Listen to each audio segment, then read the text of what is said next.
Hey, good morning, good afternoon, good evening, Infinite Crypto Cruisers. Hey there, folks. My name is Brad Varnell, and this is the Infinite Crypto YouTube channel. And today, I am so excited. We have never had a guest on our Tuesday Trader live stream, but today we've got this gentleman here, Keith, from Crypto Bullseye, who is going to be going over the charts with us. You guys all know I'm kind of a fundamentals, kind of a feely, kind of a trader. Well, Keith has the charts down. He can tell us within reason what's going to happen next, and I'm super excited to have him on the channel. We've only known each other for a couple of weeks, man, but we've become good friends in that amount of time, and I think you're going to love him. So without any further ado, Keith from Crypto Bullseye, welcome to the show, my friend. How you doing today, brother? I'm doing great, Brad, and what an introduction, and thank you very much for having me on the channel. It's an absolute honor, and big thank you to the Real Infinite Crypto crew for allowing me to come onto the channel. So I'm really excited about the video, and I'm looking forward to looking at some charts with you, Brad. Man, my community loves you, my friend, and we really appreciate you. You actually are the first YouTuber that interviewed me about the Infinite AGAPE token. So I know that I've got some more lined up, and you'll be seeing me on a lot of different channels, but you have the distinction of being the first. And not only did you, welcome me onto your channel and really highlight the Infinite AGAPE token, but you really showed my community a ton of love. And I know that they have really enjoyed the video. So guys, this man puts out some incredible videos. He just put out a video not too long ago on some great altcoins, and he's putting out content on a regular basis. So please, the link to his YouTube channel, the link to his Discord is right at the top of the description of this video. So please, if you haven't had a chance to see Crypto Bullseye yet, then, and you didn't see our interview, you're going to definitely want to go subscribe to his channel and go get in his private Discord, or not private Discord, public Discord. Go get in his Discord because he's providing his community with some incredible value. Yeah. So, man, I really appreciate you. And before we get into it, Keith, I want to give you a minute to tell people a little bit about who you are and your background, but we got something special for you guys. So, one of our community members, Vanish, in fact, he is here on the channel this morning. Where'd he go? I know he's here. I saw him say hello. Here we go. Vanish Joy created what I'm going to show you here in a second. Now, we're working on one word. The word agape doesn't quite come out the way that we would like it to be pronounced. But at the same time, I just want you to see this amazing song that this young man put together.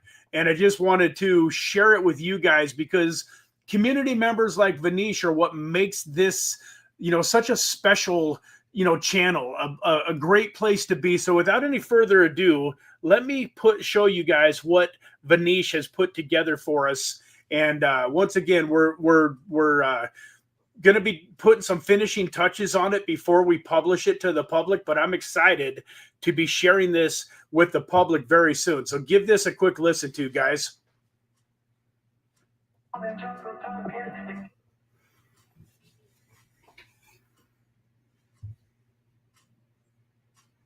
Coins and greed, there's a light plan.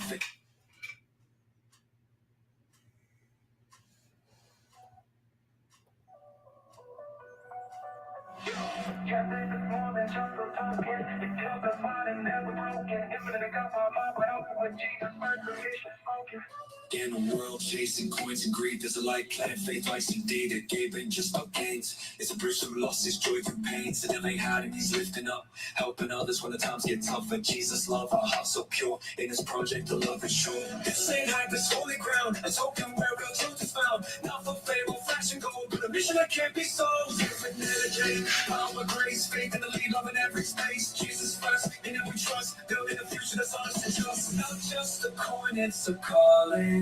When the world falls, we keep on rising.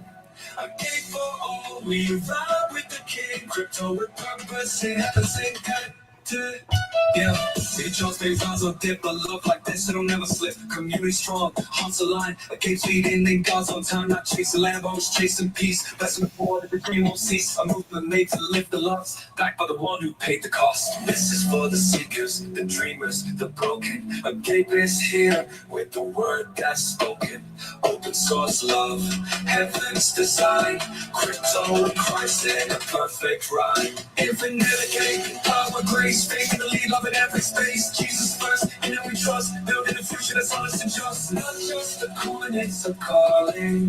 When the world falls, we keep on rising. AGAPE for all, we ride with the king. Crypto with purpose, in heaven's sake. This is for the seekers, the dreamers, the broken. AGAPE is here with the word that's spoken. Open source love, heaven's design. Crypto and Christ in a perfect rhyme. Infinite AGAPE, powered by grace, faith in the lead, love in every space. Jesus first, in him we trust, building a future that's honest and just. Not just a coin, it's a calling.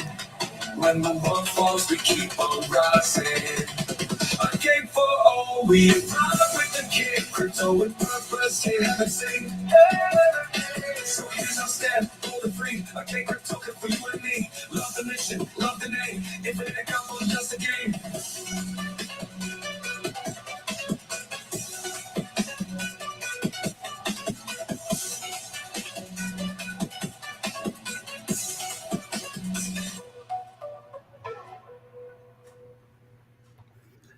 Vanish, I love you, brother. Thank you so much for putting that together. That is so special, man. Not just a coin, it's a calling. I love that.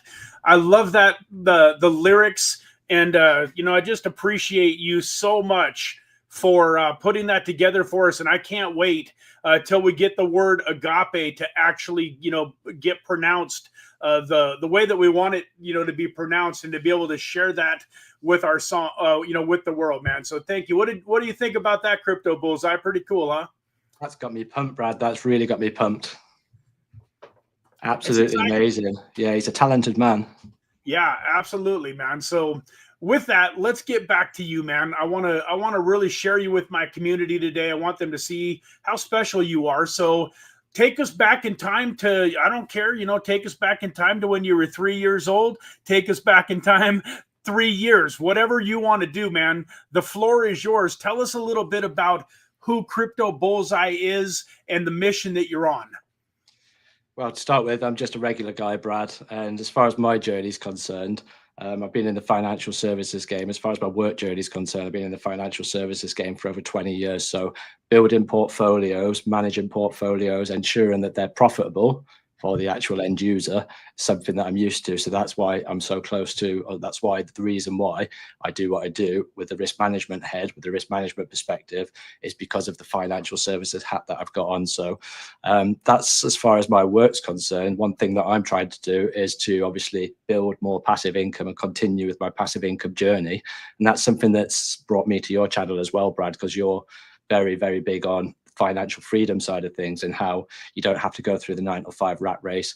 And when you say 9 to 5 rat race, I'm probably about midway through my journey, because I've managed to go part-time now, and I've managed to go part-time crypto, part-time financial services, and it's quite a nice little mix, but it's going to allow me to be able to slowly grind away and go into the thing that I love, which is crypto, which is financial services, which is, guys, actually understanding how you can beat inflation. And that's one of the things that drawn me to crypto in the first place. Was we're losing money every single year, and the way that they calculate inflation changes every single year in accordance with what they want to put in that basket of goods and services. When you understand what's in that bag of goods and services, you need to look at one thing. Does that bag of goods and services apply to you? You need to think about how inflation works for you, and you need to think about your travel expenses. You need to think about your energy bills, your food costs. You need to add in all of that, and you need to work out exactly how much that's inflated from the previous year. And you'd be surprised, it's not 2.8%, it's not 2%, it's more like 5 and 10%. So you need to think to yourself, year on year, you need to make 10% every single year to actually break even as far as your spending power is concerned. So that's what drove me to crypto, is because of Bitcoin and the deflationary mechanism that's built into it, which allows you to offset that inflationary mechanism within fiat. So that's my journey within my work journey and how I started crypto. But I started crypto, Brad, in late 2020. So I dabbled in crypto in late 2020, and it was literally $20 here, it's $20 there. And that $20 actually goes to $300 to $400 to $500 quite quickly, and it becomes very easy when you're in a bull market like 2021. So I see my assets go up, and then I put a little bit more in, and I see my assets go up. And I rode the 2021 bull market. And like you say, Brad, we talked about this in the previous video, where between March and May 2021 was the best time that you had in your life, where you had your vacations with your wife. That's the most money that you had. And it was exactly the same for me. However, I hit the May 2021 crash, and I absolutely got battered during that. Bitcoin lost 50% of its value. Altcoins dropped around 80%. And we thought that that was the end of the bull market until we bounced back and Bitcoin come back up and hit 69,000. Altcoins had their biggest rally during the second half of that period. So I ran that altcoin rally all the way up. And there's a couple of things that I seen, Brad, and we talked about this in the previous video, is I seen a big bearish divergence on Bitcoin. And I seen another thing as well, which was Elon Musk selling his Tesla shares, Jeff Bezos selling his Amazon shares. And I thought that as far as macro is concerned, you've got a big bearish divergence on the weekly chart showing that Bitcoin needs to cool off. RSI was telling us a story that there wasn't enough buying pressure there, and Bitcoin was putting in a high where the RSI was putting a lower high. So my genius move, Brad, and this was my genius move in 2021, was to sell all of my altcoins into Bitcoin, into Ethereum, and then into USDT. So this was literally weeks before the end of the crash. And what happened was we got battered. My Ethereum went down, my Bitcoin went down. We went all the way to 40,000. And this is where my genius move turned into not so a genius move, so much of a genius move was I bought 40,000, Bitcoin at 40,000. And I spent all of my stable coins at 40,000, and then bam, 15,500. So I didn't have the capital. Well, I had $400. I had $400 capital. So I bought the bottom, Brad. I bought the bottom, but unfortunately it was a new little allocation. But I scaled and scaled over a period of time. And unfortunately, one thing that I got wrong as far as this cycle is concerned, and everybody else, was this cycle's run a lot later than what I thought. I thought it was going to run early into 2025, and unfortunately we haven't. And I'll show you a couple of things on the chart very shortly that show me how much time, roughly, based on an estimation of the previous 2 bull markets and the previous 2 bear markets, to give us an estimation as to where the end of the cycle is going to be. It is not going to be that date. It's an estimation, and it gives you wiggle room to understand exactly where you are and how you can plan your exit strategy. So that's a little bit about me. That's a little bit of a rant, Brad, and back over to you. No, that's awesome. And I really am a firm believer that everything that happens to us in life is designed to help us help the person that used to be us. And so, the cool thing about your story is that there's a lot of people that followed that same trajectory.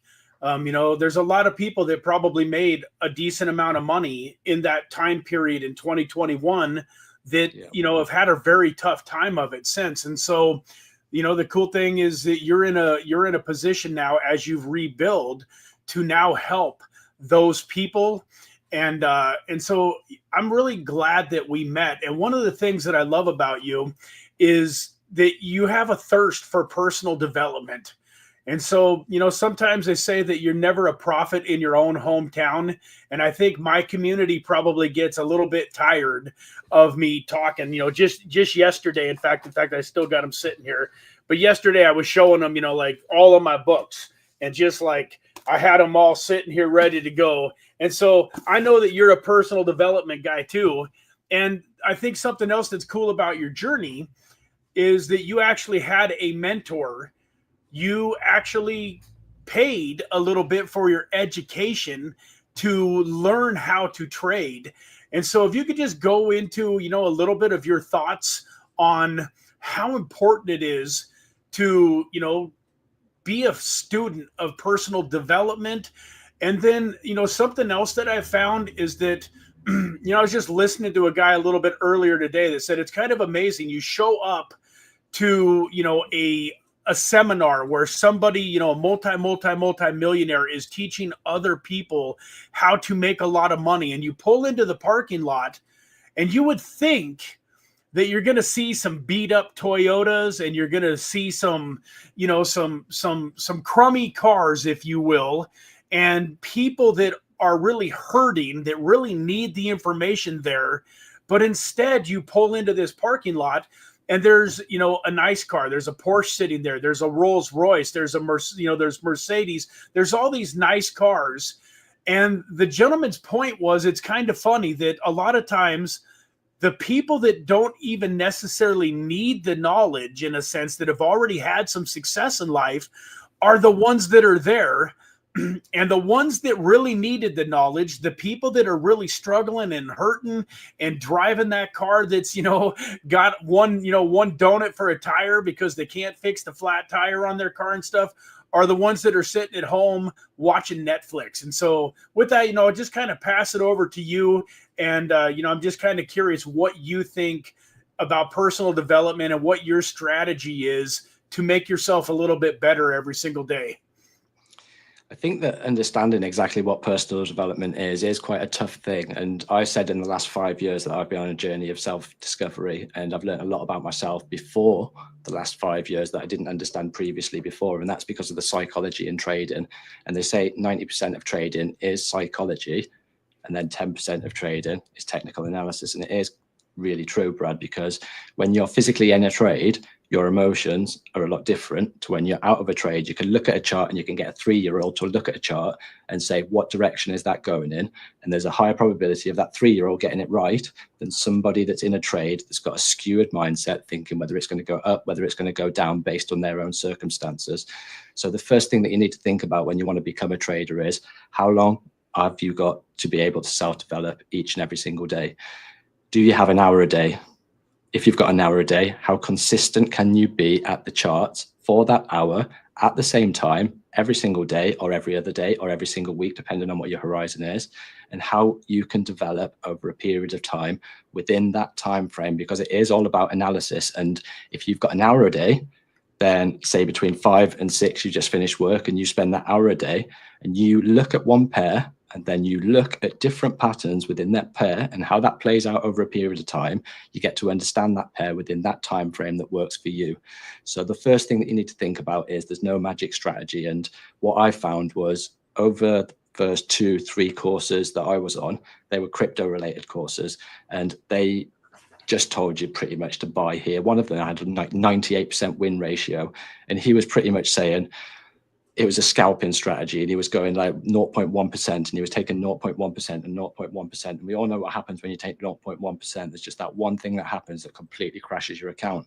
And I was looking at that, and he was using moving averages. And I don't mind using moving averages, but as an additional bias to price action, because structure is king, support resistance is king.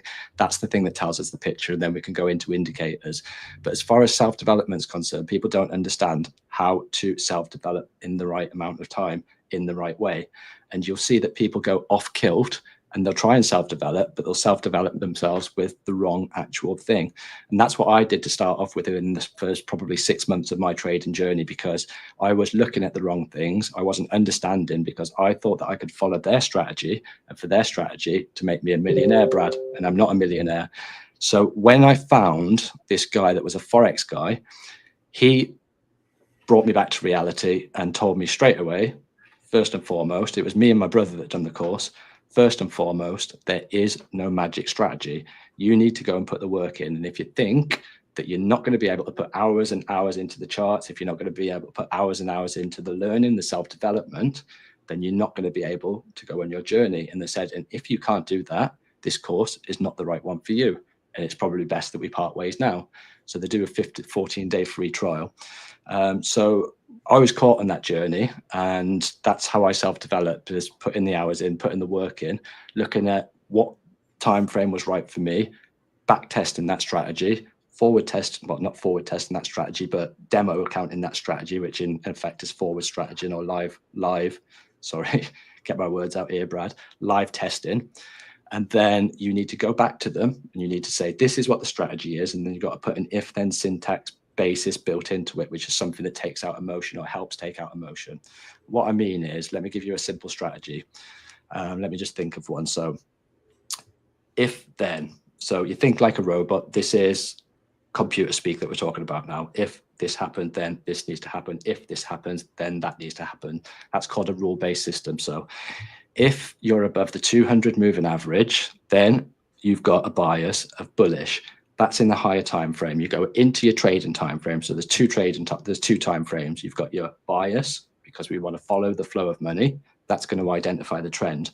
So if you think identify, predict, decide, and execute, that was one of the things that he taught us. Identification process, your higher time frame. Then you go into the smaller time frame once you've got your bias and you understand, right, okay, where do I need to take this trade? Are we bullish? Are we bearish? So if we're above 200 moving average on the daily, then we go into the 4 hour, for example. If we're above the 200 moving average on the 4 hour and we're putting in higher highs and higher lows, then we're expecting a pullback. So we measure the Fibonacci from the swing low to the swing high. If we pull back to the 618, then we do something else. We bring up the stochastic RSI. The stochastic RSI tells us that we're overbought or oversold. And if we've put in a higher low, reacted at the 618, the stochastic's coming from an oversold position, then we can add a horizontal trend, a diagonal trend line. Then we're waiting for the break, Brad. As we're waiting for the break, the stochastic RSI is going to pull up. I'll give you a demonstration, actually. The stochastic RSI is going to pull up, and then you can understand that this is where your risk to reward comes in, because you're waiting for a break. So if this happens, then you wait for a break. Once you've waited for the break, this is the key thing. You've got to wait for the close, because that indicates whether it's real or whether it's not real. And that helps you with your risk to reward.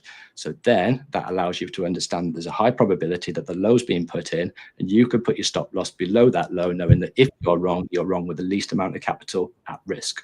There's one more factor into that trade as well, that trading strategy. It's you need a minimum of 2 to 1 risk to reward, and that is an important one. And there's two ways that you can get a 2 to 1 risk to reward. If you've got a big volatile break, then sometimes you don't get that 2 to 1 risk to reward, because the break is high, the close is high, and that's a long way between the previous low. So that brings your risk higher, and that's not what we're after. So then we can wait for a retest, then we can wait for a break of structure, and then we can wait for a hold, and then we can bring our risk down, and then we can increase our reward. Let me show you what I mean, Brad. Let me show you exactly what I mean. Yeah, thank you, man. You guys ready to look at some charts? Are you ready? I'm excited to get Crypto Bullseye's, opinion on kind of what's going on in the market.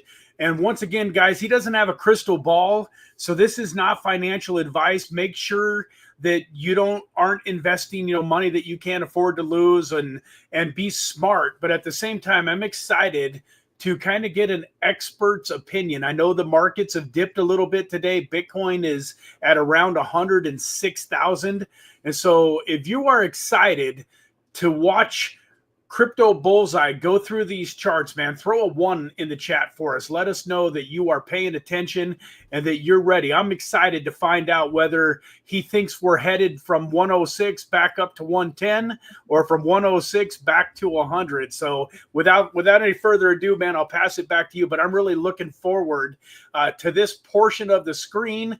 And just a little disclaimer, guys, if it looks like I'm not looking at the screen, I am. I got a split screen, and in order for me to see what he's actually talking about, I got to look this way. So it's not that I'm not paying attention. It's just that my screen that's got the chart on it is over here. So with that, Keith, get back to it, man. I'm excited to hear what you've got to say about the charts today. Well, I'll second that as far as the screen's concerned, Brad. So we'll start off with Bitcoin, and we've got the 4-hour chart up here. And this is something that I was talking about on my channel earlier on to the community. And you can see that one thing, if we do bring the indicator up, you can see on the 4-hour chart, we're in an oversold position. So we could potentially hold this structure level here. That's going to be the first area of support, and that's the first area that we're getting a reaction from now, which is 105,949. So call it 106,000, Brad. So we take that off, and then if we pull back down further, we've got something here called confluence. And what I mean by confluence, guys, is you've got this break of structure, or you've got a structure here, which is held for such a long period of time that that's acted as support. And when we look going in, it's held as support, support, support. So we know that this is an important level, and that's going to act as support, and that's going to be 102,627. Now, we've also got this, we're trading in a channel. Let me just zoom out and show you exactly what I mean. So we're trading in a channel here. This is a bull channel. bullish flag. We've got a 50% level here, and you can see how this 50% level has been respected. See how it's been respected as support, or as resistance, depending on whether price action is above or below. So we've got an area to fall back on here, which is the same area as the 102, 103,000 range. So if we pull back to this level, expect a bounce. However, that's going to be a little bit more downside on people's altcoins. So we're at a support base. You can tell that's a support base because clues look left. Clues look left. You can see that that was resistance here, resistance here, resistance here.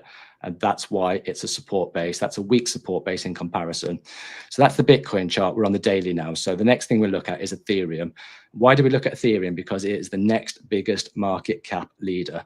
And Ethereum needs to tell the story that that's starting to outperform Bitcoin for us to understand exactly where we are on the risk curve, whether we can turn from less risk to more risk. And it's not just retail that drives the market. In fact, retail drive the market a lot less than what institutions drive the market.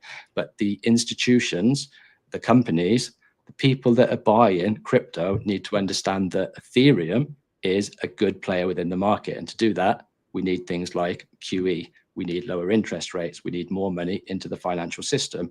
We need people to have more spending power. More spending power that people have, the further down the risk curve that they go. And the second risk curve from Bitcoin is, of course, Ethereum. So we look at Bitcoin and then we look at Ethereum. You can see one thing. With Bitcoin, we're in a bull flag here. And you can see this is descending. That's more bullish. When Bitcoin comes back here, so this is the daily. You can see the stochastic here. When Bitcoin comes back down here, the aim of the game is to have a higher low in play. If we've got a higher low in play, there's a higher probability we're going to put in all-time highs for Bitcoin within the next week or within the next 2 weeks. So that's the first thing that we monitor. When we're looking at Ethereum, you can see one thing here. This is an ascending channel, which is more bearish. It signals exhaustion as the bulls are putting in higher highs and higher lows within this channel, where you can see that the bears are starting to take control. However, the bulls are coiling up and coiling up. And we've got so much support here that Bitcoin has got loads of support to come back on, whereas Ethereum is at resistance now. So in the next coming days, we want Ethereum to break this level. It's currently set at $2,428. And one indication that we're going to get is going to be the Bitcoin dominance. Now, this is what we've been waiting for ages, Brad. Been waiting for this for ages. Altcoin, alt season 2025. If we zoom out and we zoom out, we can see this was alt season 2017. You can see the big drop here. And we've respected this triangle pattern here for, when's this? July 2017. 8 years. So we've been in this pattern for 8 years. So we expected to have some kind of resistance point at the top of this channel. We also know that this is an ascending wedge as well, which is a bearish pattern. When that pulls back, it usually pulls back hard. However, it's making us wait this year. So this is bullish for altcoins when we see a drop in dominance, which we're seeing now. And if we put in a lower high here, that's going to confirm one thing, that the bulls have regained momentum as far as altcoins are concerned collectively. We've got another indication here, and this is the same indication that I was talking to you about in 2021, where Bitcoin had the big bearish divergence. This RSI is telling us a story. The RSI measures buying power, measures selling power, and the RSI is telling us something different to what the chart's telling us. That's putting a lower high, that's putting a higher high. We want this thing to drop, and we want this thing to drop hard. So the next thing that we want is going to be Ethereum against Bitcoin. This is what we really need to happen. You can see we've dropped something here. We've dropped a bull pennant. So this is a descending channel. Descending channel is a bearish pattern. We got a rejection. We got a pivot point here around about the 22nd of April, 2025.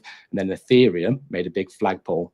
Ethereum made a flagpole. It's still containing its higher low. Let's have a quick measure there.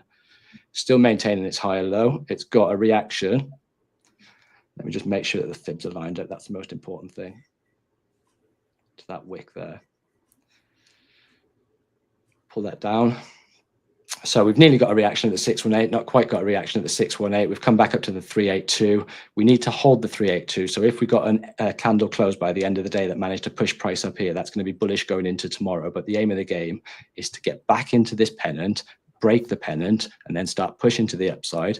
Then we get Ethereum season. If we just zoom out, you can see this is Bitcoin season. During this season, when Bitcoin is outperforming everything else, Bitcoin is still getting battered. Altcoins are getting battered even harder.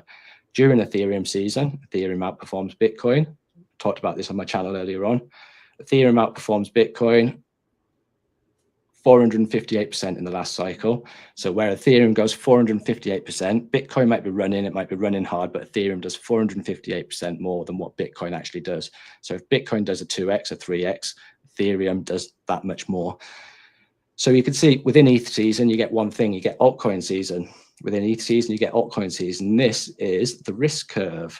We go from Ethereum into higher risk blue chips into more higher risk altcoins until the market rallies, until everyone gets over leveraged, and then you get your Bitcoin season again. So we're back at the bottom now. We've pivoted, we've hit a point here, and we're waiting for Ethereum to break and close above this high here at 0.02624 Satoshis. And then this is my signal for exiting the bull market, Brad. We've got at the top here 1.14 trillion. We've come back on the total three, which is the total market cap, excluding Bitcoin, excluding Ethereum. So this is further down the risk curve. And you can see where Bitcoin's putting new all-time highs. This one hasn't put an all-time high. It got a reaction, it got a rejection, it got a double top, and it got a pullback. So we want a break and close above the 1.4 trillion, call it 1.16 trillion now. And once we get a break and close above that, I'm scaling out over a 10 to a 12-week period. Why? Is it a crystal ball? No, it's just something to give me wiggle room and something for me to stick by. So I've been talking about this for a couple of years, Brad, and I'm sticking by what I'm talking about. So I haven't sold any altcoins yet because I'm still waiting, because the metrics are still lined up as far as I'm concerned. Dominance hasn't dropped.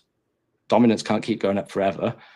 So that's what I'm looking for. That's my exit strategy. Next thing is the USDT dominance. And this is the thing that I'm looking for and to monitor, because if you think of the psychology of the USDT dominance, that's the dollar, that's the stablecoin US dollar tether. And the more people that are holding stable coins, the higher the percentage of the dominance goes up of the stable coins, which creates uncertainty, and it means uncertainty within the crypto market. And when this thing starts coming down, that means people are spending their stable coins, and when they're spending their stable coins, they're reducing the dominance by increasing the capacity and increasing the market cap collectively of the altcoin market. So that's why we look at the dollar within the crypto market. That's what I call it. This thing, Brad, is the thing that's exciting me. This is what got me really excited earlier on, is the DXY has dropped its level. It's come back down. It's retested this bottom here, and it's 3-year low here on the dollar. We want a weak dollar because obviously a weak dollar means strong on-risk assets. So it's looking weak, the dollar, and it's looking like it's going to continue to the downside, and that's the thing that's exciting me. So the S&P put in a new all-time high. S&P put in a new all-time high. Sorry about the messy chart. Get rid of that. Why did I have these lines on? I was talking about this earlier on. Because the S&P had a bit of a scare recently, and the crypto market had an even bigger scare. And we've seen that scare by looking at the VIX, which is the volatility index of the S&P. Get my words out. When we had this big spike, that created uncertainty in the market, and that created this on the S&P, which was a big turn to the downside. Then we had one thing: V-shaped recovery, new all-time highs. So as far as sentiment's concerned, that's really positive. Then the last thing that I wanted to show you is this. I'm going to zoom out to the weekly on this. This is the thing that'll probably blow some of your mind, guys, but don't take it, or take it with a pinch of salt. It's just some data that's happened previously. And we look at data that's happened previously to give us an indication of what's likely to happen going forward. But like Brad said, we haven't got a crystal ball. Is it going to play out? Probably not. So the first thing that I want to show you is this. I've got the weekly chart up here. This is Bitcoin, and this is going back to the low of the 2015 cycle. So we had the bear market, that's the low of the 2015 cycle. And then we had a 152-week cycle. So a 152-week cycle, which coincided with this 19,602, which was the top. There's the top. So this, let me just move that out of the way, is the bear market. One thing that you'll see from the top here all the way to the bottom here, that was 52 weeks, exactly a year.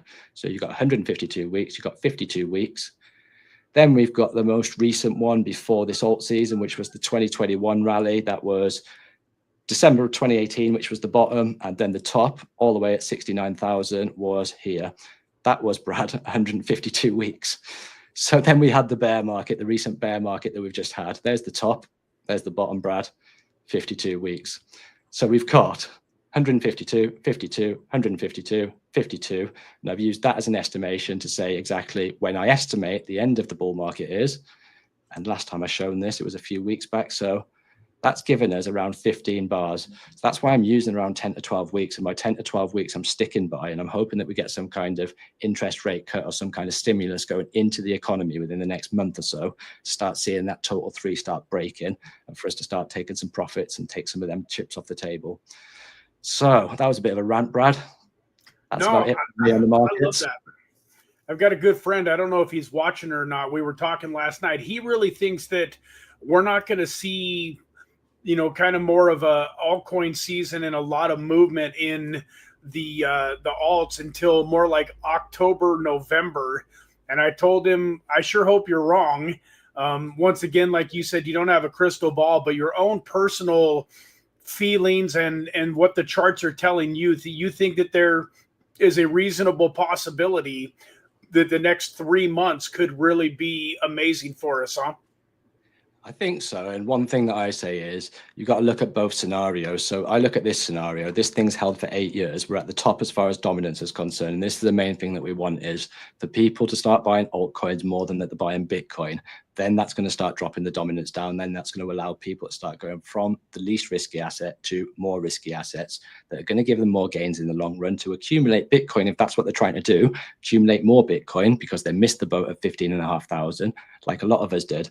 So the reason why I'm saying this, Brad, is you look at it from both scenarios, and the other scenario would be this: for Bitcoin dominance to break through here, Bitcoin dominance to break through here for the first time in 8 years, come back down, and then just continue and continue higher. Now, for that to happen, you've got to think about what that would do to Ethereum, what that would do to Solana, what that would do to Binance, what that would do to Cardano, what that would do to all of these big players within the market that have got institutional adoption, that people start using them, they've got development going on the chains. What would that do to them cryptocurrencies? Can you see diminishing market cap on those cryptos when you're going to see increase in market cap on Bitcoin as we flow into an on-risk start of a non-risk period within the economy? You could see that by looking at the M2 money supply, that although the United States haven't cut their interest rates yet, the rest of the world have cut their interest rates, and the flow of money is going into the world economy, not as much the United States, but the world economy. So you guys, when you guys drop, I hope you guys drop a good 1%, and that's going to be massive for crypto if that happens. I mean, Jerome, they reckon that it's going to be, as far as the July one's concerned, that there's a less probability of that happening. And like your friend said, Brad, there's going to be more probability of happening later on in the year. However, there was a little thing that Powell said within his previous speech where he said we're in a position that we could cut interest rates sooner rather than later. And that's something that a lot of people missed. And, you know, with the Fed, one thing that I've found is, although that people hate them, they say something, and although we think they're going to do something different, they actually end up doing exactly what they say until there's a crisis, and that's the time that they jump in. So I don't know if there's going to be a crisis or whether they do need to jump in at any point, but the interest rates are down. The world looks like it's in a place where they can sustain the United States to bring their interest rate down and then start stimulating the economy. Because of course, when you start stimulating the economy, people start chucking a lot of money into on-risk assets like crypto. But that was another long-winded way of saying, think about what would happen on the opposite side of it. So Mr. Trump's trying to achieve one thing. He's trying to achieve a weak dollar. So if Mr. Trump's trying to achieve a weak dollar, what would need to happen? Bitcoin dominance keeps going up, absolutely decimating all the altcoins. You've got the DXY, which is the measure of the dollar against a bag of fiat currencies. You've got the Great British Pound, you've got the Japanese yen, the biggest one's the euro, you've got the Canadian dollar, you've got a collective bag of currencies. When the dollar is outperforming the collective bag of currencies, dollar's king. Dollar is the least risk asset within the whole of the fiat currency, with the whole of the fiat market. So people go into dollar in times of off risk. They've got higher interest rates. There's reasons why the dollar doesn't decrease as much as fiat currencies, but the DXY would need to go up, and that would mean that Mr. Trump wouldn't be able to export goods because our currency is too high against your currency, and we would be able to get it from somewhere that's got a weaker currency. So that's what would need to happen to the dollar. We need a strong dollar. We need a reversal there. You need Bitcoin to do something that it hasn't done in 8 years, and that is, as far as dominance is concerned, completely decimate this channel, keep going up, decimate all the blue chips, and then S&P would probably start pulling back. You'd probably start seeing a pullback in the S&P because the dollar would be getting strong. That means that people have got less confidence in stocks because they can hold their assets in the dollar stable get 4.5% interest or whatever it is that they're getting, and then keep it in there until times of on risk. So it is about the way that people feel in the market. And you look at a chart, Brad, and it is literally a representation of human emotions. So you can think about what's going to happen. And one thing that I got taught is technical analysis is technical analysis. You can look at a chart and you can understand exactly what's happened. You can't predict exactly what's going to happen on the macro event as far as future wars are concerned, bad things that happen in the world. We can't predict any of that, but we can look at a chart and we can tell when it happened. So the chart is a representation of human emotions. During this period here,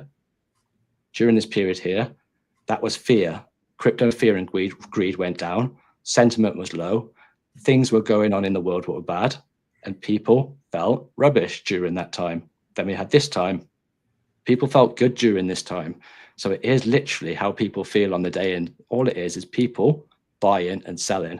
It's not a magic chart where you're looking at candlesticks saying it comes back down and it hits this level and then it does this and then it does that. It's people putting in buy orders and putting in sell orders.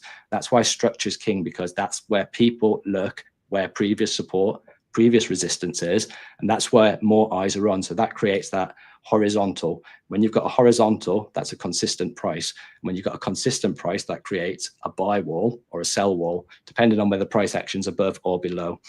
So that's just a little bit of the psychology behind it as well, Brad. Beautiful, man. I love that. And I want to open it up to some of the community members. So though, if you are watching this, I got a special offer for everybody watching the show right now. If you would like Crypto Bullseye to take a look at a specific token, you know, an XRP, a Cardano, I want him to look at Aerodrome. If you have a specific token that you would like him to look at, I will make you a deal. Throw a super chat into the channel. All of the super chat funds that come in through this show today are going to go to Crypto Bullseye, not me. So throw a super chat in there. But I tell you what I'm going to do, guys. Every one of you that throws a super chat in there and has him go over a token, I'm going to get your MetaMask wallet address, and I'm going to send you the same amount that you donate to the super chat in AGAPE tokens to you. So you throw a $20 super chat into the channel and ask Keith to look at a token for you. I'm going to get your wallet address before this show is over, and I'm going to send you $20 worth of the infinite AGAPE token. So you really are getting a freebie here with us. So if any of you want to take me up on that, throw the token that you would like him to look at in a super chat, and we'll go over some of the tokens. I'm hoping that he's going to give me a freebie and take a look at Aerodrome without me having to do a super chat. I'll definitely do that for you. It's absolutely smashed it, hasn't it, over the past few weeks? I know that. Man, it's been crazy. Part of the reason I want you to look at this is I'm man enough to admit it when I make mistakes. So over the weekend, I started doing some goofy 100x leverage stuff, mostly because BYDFI, who happens to be sponsoring this episode, BYDFI is one of the exchanges that I use. And so they sent me some funds. Basically, the deal was, hey, you can't cash this money out, but you can trade with it. And any profits that you make are yours to keep. And if you lose, it's on us. And I thought, okay, well, since I'm not risking any of my own hard-earned money, I'll take them up on that. Though, unfortunately, though, if you see down here at the bottom of the chart there, right around there at around 75, 76 cents, I started shorting it, and it went all the way up to about 80 cents over the weekend, and I just kept shorting, like, so it went from 76 cents to 77 cents. And I'm like, okay, well, it's surely going to come back down.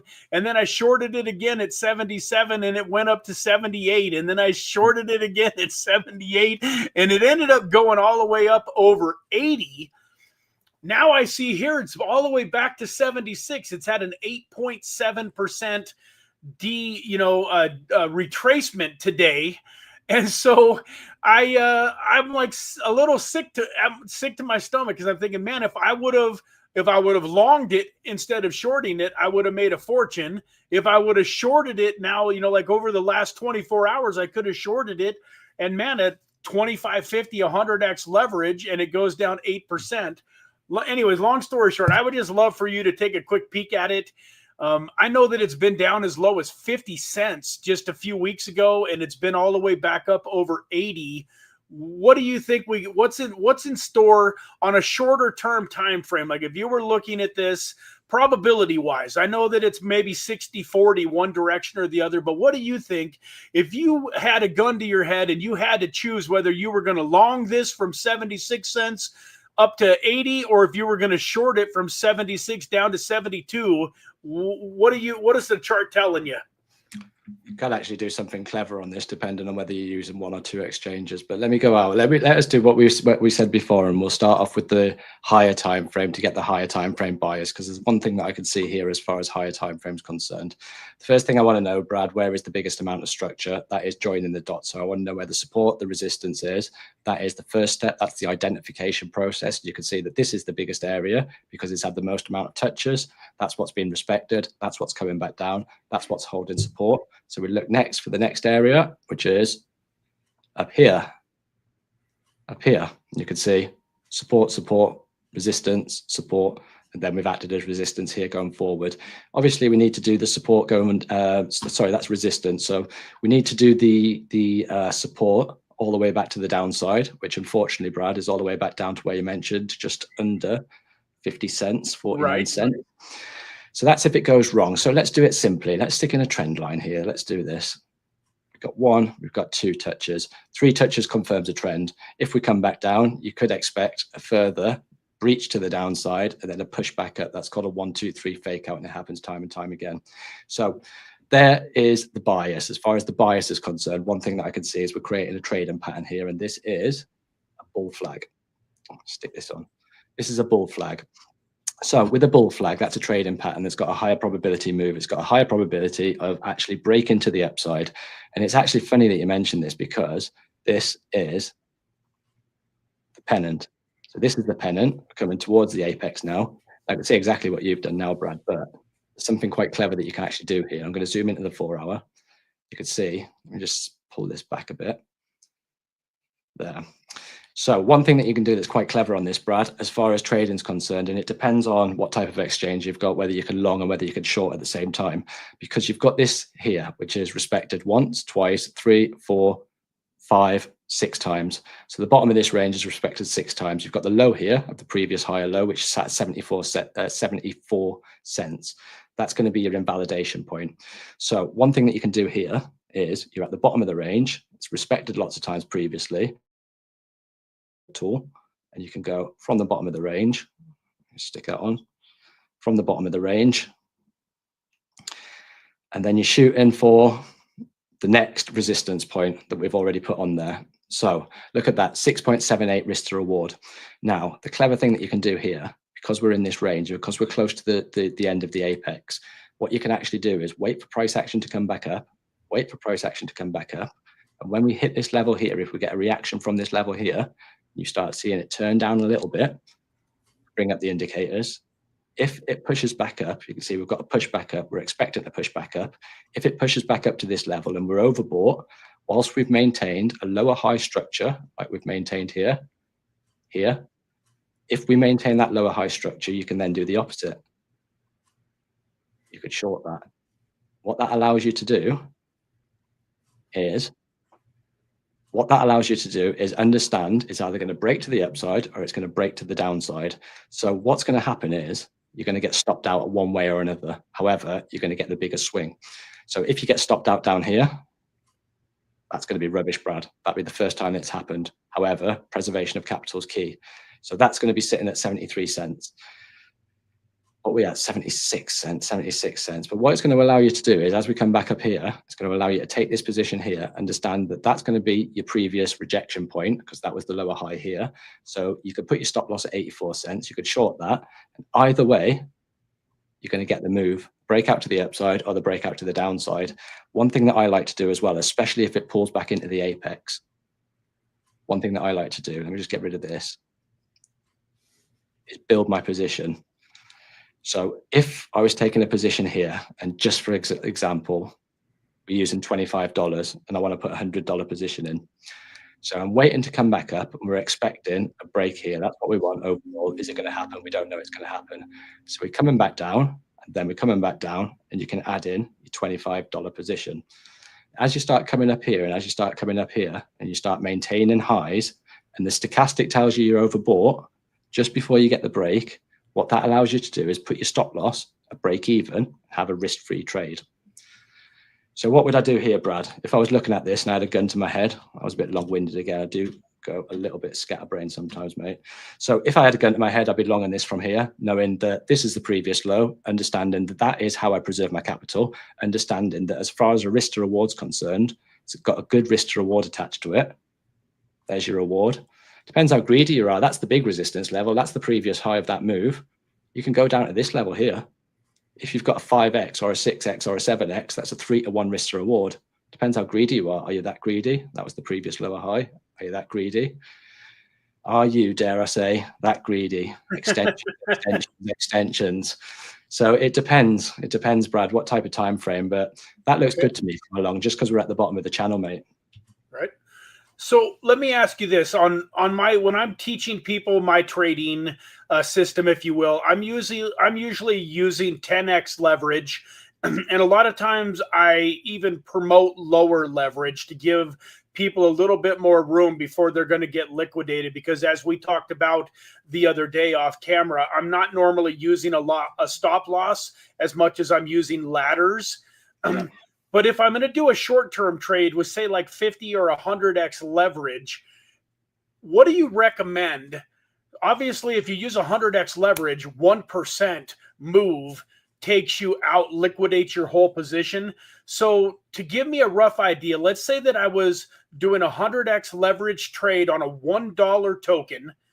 That means at 99 cents, I'm getting liquidated. In general, if you were going to do something stupid like that, where would you set your stop loss? So if you longed a token with 100x leverage at $1, where do you think this, should you put the stop loss in at 99.8, 99.5, 99.25? In your opinion, like, how, if you put it in at if you put it in at 99.95, you're going to get stopped out, in my opinion, like almost every single time. And then a lot of times it'll go back up. So if you are going to do something crazy with higher leverage, how do you set your stop loss to where you're not losing too huge of a percentage, but low enough to where you give yourself a little bit of the possibility of hitting, a trade big, if that makes sense to you? Is that a good question? It is a good question, mate. Yeah, it is a good question. And it's something that I probably wouldn't recommend to anyone, because if we think about it, let's look at this. I've just zoomed into the 5-minute chart on 15-minute chart on Aero as we were talking, and as you were saying that. So you can see here that we're in a bit of a downtrend. We've had a bit of a breach here. That was a fake out. We've come back in. So if you had a 100x trade on this, that gives you 1% wiggle room. So if we pull back down to the previous low here, from where price is now, that's your 1%, my friend. That's your liquidation point. So 100x on this trade, for example, if we took it here, would put us into liquidation if we put a stop loss below the previous low. It's a difficult one, Brad. What I say is flip your mindset. Right, okay. You're looking to take a trade. You're looking to get into the market. The markets do whatever the hell they want. The markets, we're a slave to the markets. So just remember that. Think of both scenarios. If it goes wrong, how can you prepare for that? So basically, people start off on these 20x leverage and 30x leverage because they get told from influencers that they can make absolutely millions from one trade. It's not about that. It's about doing it over a long period of time, and it's about consistency. So if you're going to use leverage, you can say, right, okay, I'm waiting for the break here. Let's do this. Waiting for the break here. So you're waiting for a break. Bam, you've got your break. Now, you're either waiting for a retest at this previous structure and to get in there to reduce your risk even more, or you're taking it. It doesn't matter either way, you can split it. So then what you're doing, just say that's a 2x, Brad. That's not the break in the bank. If you come back down and you forgot to put a stop loss in there, for instance, that's going to go down. It's pretty much going to go down next to nothing. Now, where we were saying before about 90% of trading is psychology. When 90% of trading is psychology, when you're actually winning, when you're in the green, it gives you more confidence. It makes you understand exactly how you can make bigger gains by increasing that leverage once you're in the green. You can break your stop loss, or you put your stop loss to break even, Brad. Once you put your stop loss to break even, then that trade is a free trade. If it wins, it wins. If it loses, it loses. Deal with it. However, you've preserved your capital. So you can get a 2x, and then you're coming back down. Say you got a retest here. You got a retest and you're looking to take out this previous high. So as you take out this previous high, that confirms that you're likely to put in a higher high. And as you put in a higher high, you're going to create something like this, some kind of a structure like this. It's a flag pattern. It's going to be pennant pattern. Then you can add in your trend line. Then you can look for one thing. You can look for a break of trend. Once you get a break of trend and you get a close, you can put that 2x or 3x into a 4x or 5x, understanding that you've preserved your capital by putting the stop loss at break even. The whole idea of the game in the short term, when you're trading short term, is to preserve your capital. Preservation of capital is key. And I do say it time and time again, and I am like a broken record, but if you're in a free trade, Brad, then you don't mind taking higher leverage. And as you put in the higher lows and you put in the higher highs, each time that you get a break, you can put your stop loss up above the previous higher low, which means that you're then in profit if you get stopped out, because the trend's your friend until the bend at the end. And ultimately the end will come. Although that you think that you're going to be making millions and millions and millions, or whatever it is that you're doing, unfortunately, the trend will end. It always does, guys. Whether it's a bearish trend, a bullish trend, an accumulator phase, the trend will end. So expect it to end at some point and prepare for that. So as you're putting your stop loss up, each time above the higher low, above the higher low, and above the higher low, and each time that you get a break of trend, you can increase your leverage because you've reduced your risk already. Wait for a break, then you can go stupid 10x. Understanding that when your stop loss is above the previous higher low,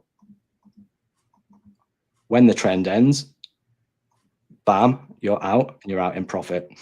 So you can do it and increase and scale your position up by using leverage. And I don't like to go 100x. And I wouldn't recommend anyone to go 100x. If you're scaling up and you're scaling up and you're scaling up, that's how you can do it. Because from a psychology perspective, Brad, it's not nice trying to build positions when you're in a loss. And we do it from an investment perspective, don't we? We're always in a loss in an investment perspective because we're trying to bring our average down. You've got to kind of flip your mindset to the shorter time frame and understand that when you're in there for the shorter time frame, the swings are shorter. You've got a higher leverage on there. You need to understand exactly how to apply the risk management and how to protect yourself along the way. Little simple tricks allow you to have higher leverage towards the end. As long as you protected yourself, as long as your stop loss is always in break even or above break even, then you can keep increasing it each time there's a break of trend. Because that confirms that the bulls have got momentum again. That confirms that that's the previous higher low. And that confirms that you can put your stop loss up to that point. So that was a long-winded thing, wasn't it? Long-winded. No, Sorry, guys. That was wonderful. Thank you so much. Let's go ahead. Collective Growth Club threw a $5 super chat in there. Thank you so much, Mike. Appreciate you. He would like you to take a look at a token called MAMO, M-A-M-O. Awesome AI agent protocol by Moonwell. Let's have a look what we got. Looks like Mexi's got the biggest liquidity. Let's take a look. What is this thing? Who's asking Collective Growth? What is this thing? Oh, look at that. Technical analysis nightmare. Right, okay. What have we got here? So let's have a look. So you can see structure point here, Brad. We see this structure point here. That's clear where it was support here. It was acting as resistance. We broke through and it held until we broke through here, which is resistance and then support again. So that's our main area to hold. You can see the next point is going to be, this is where we say building in structure, guys. Before you look at the analysis, before you look at the fancy bull pennants, before you look at the flags, before you look at all these nice little indicators that we all talk about, you need to understand structure first, because that's going to tell you where the next reaction is likely to be. So we're in this range here, 0.05286. We're holding this as support. This is a support base. You can see this is an RS flip. What is an RS flip? That was resistance. That was resistance. That's come back down. That's flipped as support. That needs to hold as support. So this is the 4 hour. We're in the smaller time frame here. You can see that we're getting a reaction from this level here. We're getting a nice reaction at 0.05271. The aim of the game here, unfortunately, it's going to take a little bit of a while. Aim of the game here is to break out. We can stick a channel on there, actually. Stick a channel on there. Let's see if this is respected. We'll go into a shorter time frame to see if this channel is respected. So 2 touches confirms a trend. Let's go into the 1 hour. This needs pulling back up a bit.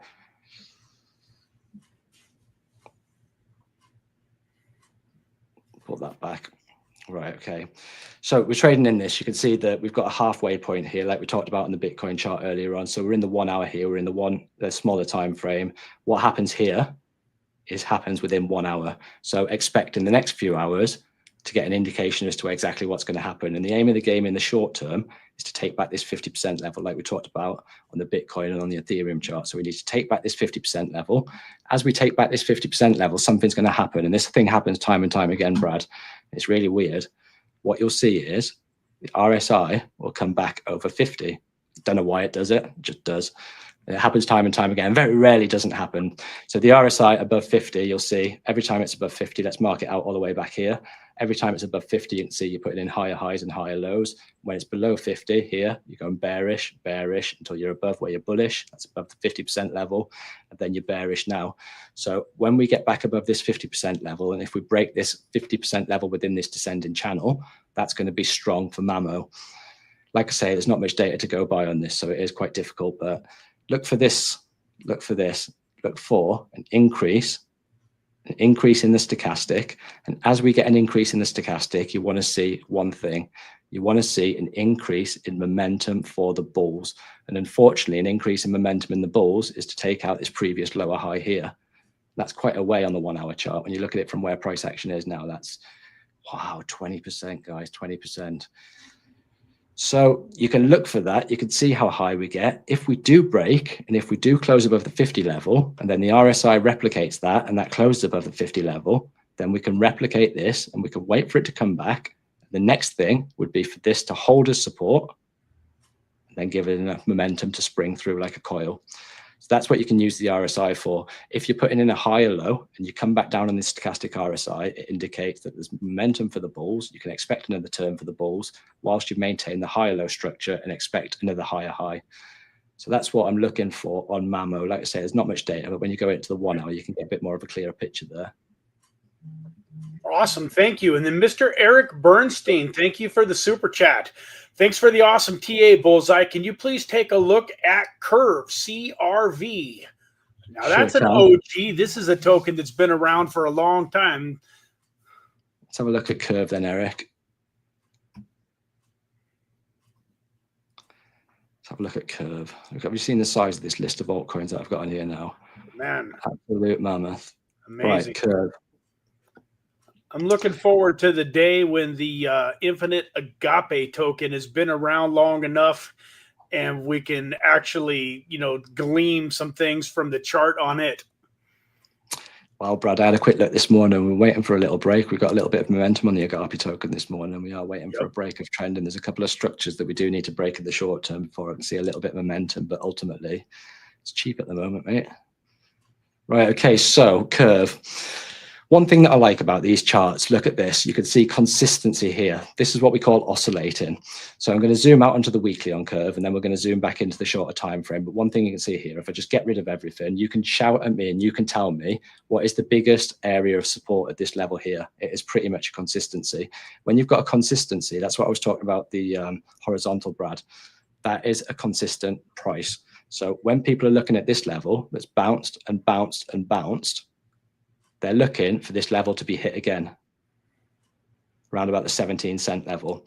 So because they're looking for this level to get hit again, and they're not patient, they're putting in limit orders. So when they're putting in limit orders, that creates buy orders. And when all the people and all the eyes are looking at the chart and they're looking for this consistent level here, they're all putting it in at 17 cents. So what happens? You get a big move to the upside.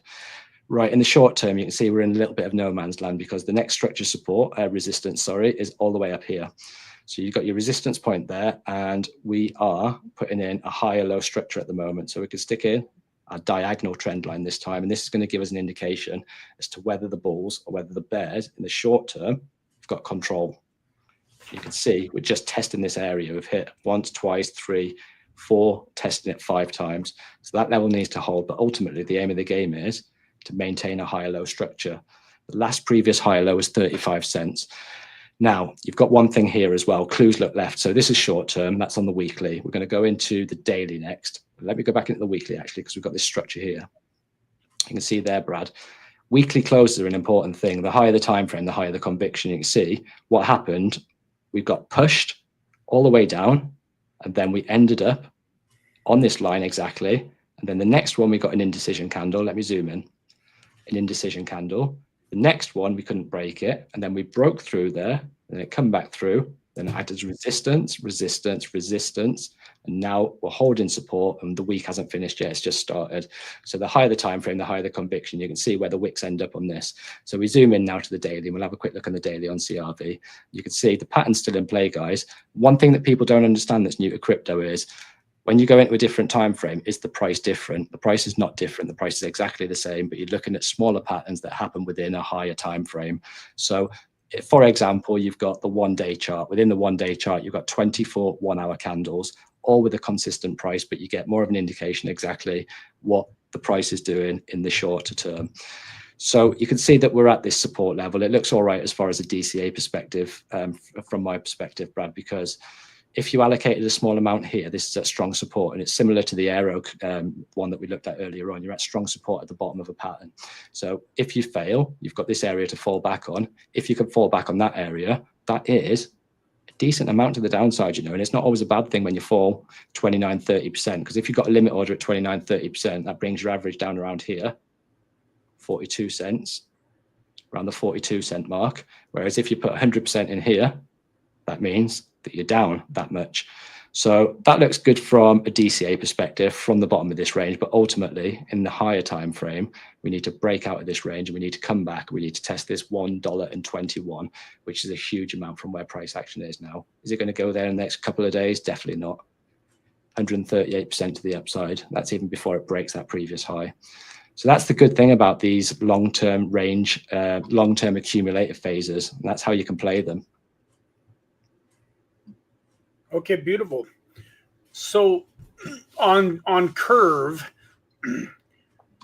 what are you looking at that, you know, that gives you an idea if it's close to bottoming out versus if you feel like it's still got significant downside? Well, what I'm looking at first and foremost is, let me just stick curve to the top of here so it's on the chart. The thing that I look for first and foremost, we talked about the higher time frame bias. What's it doing on the higher time frame? What could happen if it goes wrong? First and foremost, you can see that the crypto bubbles are doing this. We're all in a downtrend at the moment. We're all in red at the moment. The reason that we're all in red is because people haven't got confidence. So this is why we look at Bitcoin again. And I'll just do this very quickly. Is Bitcoin going to hold this level? If it doesn't and it comes back down, then expect curve to potentially drop this level and come back down to test the previous higher low, which is the previous support. We can even add in a new support here because this had a bit of a build up price action. That's at 40 cents. So you've got two support buys here. You've got a support buy here, bottom of this channel. This channel's held for 3rd of December 2024. This channel's actually, sorry, the wedge is held all year. So there's a high probability of the wedge holding. If it doesn't hold, then you prepare for it not to hold by having a different allocation in here. So the reason why I've got a bias for this, Brad, and the reason why I'm looking at this and the reason why I've got a bit of indecision is because what kind of reaction is Bitcoin's downturn going to have on this dominance? My charts are getting really messy now. What impacts the downturn going to have on Bitcoin dominance? Because it's trying to spike up now. This is back in the daily. It's trying to spike up now. We need to maintain the lower high structure. And if we do maintain the lower high structure, I'm confident that this curve pattern, this pennant that's held all year, will hold again. So it is all dependent on the big daddy. It's 65%, 65.45% of the whole of the crypto market cap. That's the one that leads the market. That's the one that drives the market. And then it goes from the risk curve of Bitcoin into Ethereum, from Ethereum into blue chips like Solana, like XRP, like Cardano. Then it goes further down to the risk curve. And then you end up with the small caps, the gaming and all that kind of thing. But people have to have confidence first. So I do look for Bitcoin first. I look for sentiment first. And that indicates what I need to look for on things like curve to happen in the short term for that level to hold, and how to prepare for that going forward. So if I was to say, would I take a trade here now? Would I take a trade here now? I wouldn't take a trade here now. But one thing that I would do is I would wait for the break, understanding that if I can get a good enough risk to reward just to this previous high here, what's that, 75 cents? If I could get enough risk to reward, depending on how volatile the break was, I understand that previous low is likely to be the higher low. Then you're shooting for the high. That's a 3.54. If you shoot into the candle close, 3.818. So if it doesn't, and it's a big volatile break and you get a lot of volume behind it, then you get another chance because it comes back down. That's an RS flip. Remember, guys, we've seen it in the last one. RS flip, resistance, resistance, flip support. But what does that do? Brings your reward down, brings your risk up. So you get a second chance if you get a volatile break to the upside. That's how I'd play it, Brad. In the short term, I wouldn't be taking that as far as a trade's concerned. I'd be wanting to see if the bulls have got any kind of momentum, if we're likely to hold this this pennant. Okay, awesome. Awesome. Well, let's. I'm gonna pop my screen here onto the stage, and so I was looking at curve here on the chart. But I told the folks from BYDFI that I wanted to do a little bit of trading. They sent me a few more dollars worth of funds that I can do some trading on. And so I was curious, in your opinion, one of the things that I do with my trading system when I'm just doing like 10x leverage is I like to find tokens that feel like they've kind of bottomed out.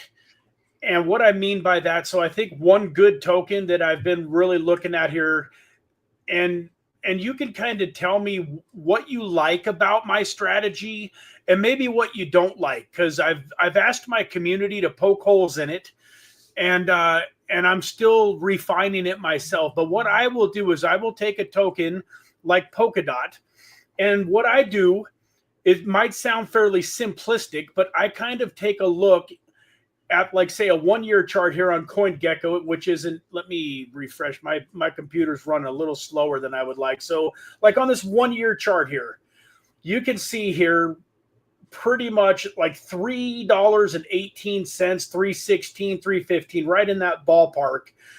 Looks to me like that's the lowest price that it's been for the whole year. And then even if you go out to the max chart, it's pretty hard to find Polkadot much lower than where it is currently. So with 10x leverage, you get a 33% or 33 cent cushion. So roughly, if I were to place a trade right now on Polkadot with 10x leverage, it would have to retrace all the way down to $3 to get liquidated. And then what I do, rather than put a stop loss in, let's say that I was to trade $100 right now on Polkadot at 333 and 10x leverage, is I would go down to $3. And I will obviously, once I make the trade, BYDFI will tell me my exact liquidation price. So right around $3 is where it'll be. I will go in and I'll place a second trade slightly higher than the liquidation for, say, double, for about $200, which would then take me from $3 all the way down, say, to about $270.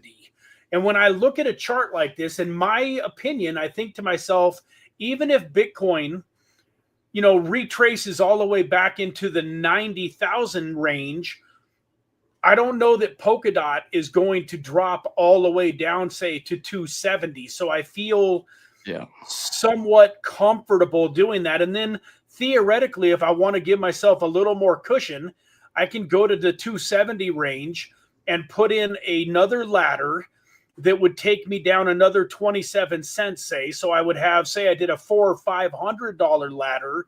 Yes, I would end up, if Polkadot really retraced hard, I would end up with, say, 800 in this trade. But my cost average would be, you know, way down under $3. And at some point in time, it's got to start going back up. And the reason that I mention this is because, so for instance, we were just looking at Aerodrome. While I like Aerodrome a lot, the fact that we can see that just not that long ago, this thing was all the way down, you know, at 31 cents. It dropped all the way down to 31 cents in April. That scares me because it would be nearly impossible to put enough ladders in if this thing decides to retrace from 76 cents down to 30 cents. I'm going to get wiped out. There's no way I can ladder all the way down. So although I like Aerodrome and I would probably buy some of it, maybe on a, you know, for spot, I probably wouldn't use Aerodrome for my trading strategy. Now, Aerodrome, if you wanted to do a real short-term trade, you know, then I like what you were talking about earlier really comes into play. But with my trading system, it really wouldn't make sense for me to try to do what I'm going to do. So another token, I'm probably talking too much. I'll throw it back over to you. But another token I want to take a quick look at is, you know, Polygon. This is another token that I really think is a relatively decent token to at least consider my ladder strategy with, because you can see here, even in the worst of times, it really never went below around, it hit around 16 cents. So if you take, you know, 10% of 18 cents is 1.8 cents, that takes you down relatively close to what? I guess that would take you down to 17. And then one ladder at 1.7 would take you down to, you know, like 15.3. So you could get your liquidation all the way down to a little over 15 with one buy and one ladder. So is what I'm saying making sense? And what do you like about my strategy and what do you hate about it? If there's anything that really strikes you, if I'm missing something and there's something that I really should be paying more attention to, you know, I'd love to hear your thoughts. Yeah, well, I always find that doing and showing is better than talking. Okay. So what I'm going to do is we'll jump into the other chart that you mentioned. What was the other chart that you mentioned? It was Polygon. We'll look at that very shortly. But you also mentioned Polkadot, and I was having a quick look at Polkadot when you mentioned that, because you are completely right with what you're saying. As far as the consistency of price, similar to what we were looking at earlier, you got a consistency in price, and we rarely went below that level. Now, this is something that happens time and time again with the altcoins, and it's the thing that tricks people is you get bouncers, and then you get what we call the pothole effect, and sometimes it could be a steep one like that. Now, what I would suggest as an additional measure to your strategy, because it is a good strategy, Brad, it is a good strategy as long as you've got the liquidation levels to bring down. You've got 10% wiggle room on a 10x. So if you drop 10%, you've got to understand that $3 drops 10%, $3, that's your wiggle room, just under $3. So it's likely if we come back down and take out this previous low here at $3.26, that we are going to go back and test this previous low, do a double bottom at least, or continue further to the downside until we get a break of trend. So one thing that you can do, depending on whether you've got enough capital, is you can do your 10x, understanding your liquidation points here. Exactly what you said, Brad. You said give yourself a bit of wiggle room and then put your second order in here. Now, you can do another 10x here, which would give you that wiggle room exactly the same again. But what about if we had some kind of nasty capitulation that happens, and it happens, like I've got a history of liquidations, things happen from a macro perspective that just completely wipe us. And I'm sure you've got some horror stories as well, Brad. But absolutely, what you can actually do is bring it further down to another level, but then put your leverage down to a 7x. Then that would bring your average down to around about 8.5x. And then if you have a drastic worst case scenario where we get some kind of capitulation, something happens in the world that you don't expect to happen, then you can have a low ball from that liquidation point and say, right, I'm going to do a 3x. If you've got enough liquidation to do that, I'm going to do a 3x, and then that completely pretty much protects your position. If you really want to protect your position, bring a 2x, and then that'll bring your average down to around 3, 4 kind of thing. But that's a strong thing that you can do is, yeah, go for the 10x, hit the 10x, have that as a strategy, give yourself enough wiggle room on your liquidation point, exactly like you mentioned, Brad. But then as a safety net, you don't want the safety net to get hit because you don't want to be in that much of a loss. But as a safety net, if that gets hit, it can be a powerful thing, because during a capitulation, that's the least time that people want to buy. That's extreme fear. And by hitting extreme fear without you even knowing it, because you're putting a limit order and you put in a protection zone, it can end up being a powerful thing when you start breaking structure and putting in them highs again. Okay.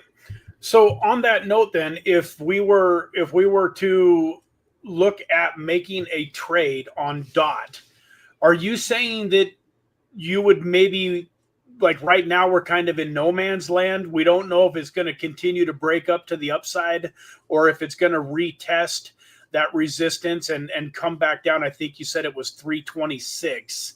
So yeah, in your opinion, should I just keep an eye rather than going and placing a 10x leverage trade right now and then laddering in a trade at, say, $3?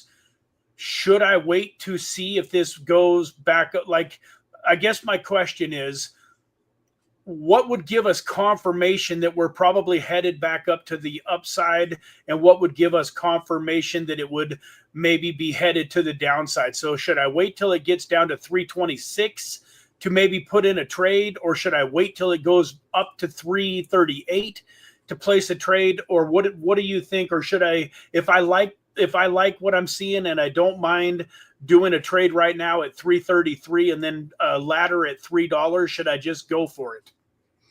Well, the only way that I would say go for it now is if you didn't do a 10x. That's the only way that I'd say go for it now, because I need rules to be met. And at the moment, we haven't got momentum because we've been rejected here once. This is daily, isn't it? So we'll go to the shorter time frame and have a look, Brad. Daily, 3 times. You've been rejected 3 times. That trend's respected. Expect that trend to be respected until you break out. So you've got to expect to continue to the downside until this trend breaks. We've got a key level here at $3.60, which is going to be a strong indication that we will start getting upside pressure, because after that's happened, you've got a high probability that this is the previous low. So if I were going to take a position now and I said, right, I need to pull the trigger now, I need to pull the trigger live on this show, I would say, right, Brad, I would put an entry in here because it is at structure support, which is held for quite a while. That was the previous higher low. Oh, sorry, the lower low. So that's held. We've come back in. We've bounced off here. We've come back into structure. We're holding structure. If it was me, I would put in a 3x leverage, understanding that if we broke to the upside and took out this $3.61, I would then turn that 3x into a 10x, and then I would put my stop loss at break even, Brad. That's how I would play that. Okay.